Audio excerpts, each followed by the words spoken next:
Penguins of Madagascar are getting their own movie, and it's going to be written by the same people who wrote Megamind, which if you haven't seen, you should really go check it out. It's hilarious, and it's a huge like Superman What If parody. I loved it. I adore those little penguins, and they can do no wrong, so I'm super stoked. I think the show's been pretty popular, Yeah. and I thought the first 2 Madagascar movies were funny. So Yeah. And I hope that Will Ferrell will be in some way involved too. So. yeah, after maybe just because the guys from Megamind wrote it. I never Megamind, saw so- Megamind, It was but- really good. I didn't want to go see it. I got dragged to the theater, and someone else bought my ticket, and I was so glad that I went and watched it. It's really good. I between that and Despicable Me, I liked Megamind a little bit more. Yeah. So. I thought Despicable Me was cool. I like how these animated movies are actually getting a little more, Adult.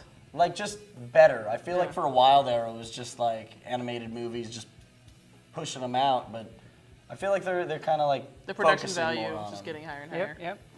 So- Looking better and better. Yeah. I mean, they're no Pixar. But Oh no, Pixar is celebrating 25 years of animation, so I think that's a pretty big deal. You know what though? When I went to see Rango, I think all animated movies are Pixar movies, and then when Rango it was wasn't, really I was well like, this done. isn't a Pixar movie, but it was really What is ridiculously that? good. DreamWorks, right? I'm not even sure who made Rango. I'm actually not sure on that either, but I just saw Rango. I thought it was incredible. And it was but- hilarious, and it was a lot of adult humor on top of it. So Speaking of Pixar, they just released a video on their YouTube that promotes the last 25 years of Pixar Animation Studios.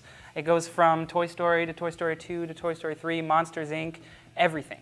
And it was amazing. I got teared up a little bit. So. oh And I don't know if you saw, they released photos of the new movie Brave. I yeah. didn't hear about that at all. Yeah, their next project. It's the first female lead for any Pixar movie. Whoa. But a big deal. I've never been let down with a Pixar film. So Oh no. it's kind of like Chris No, Nolan. Like, never.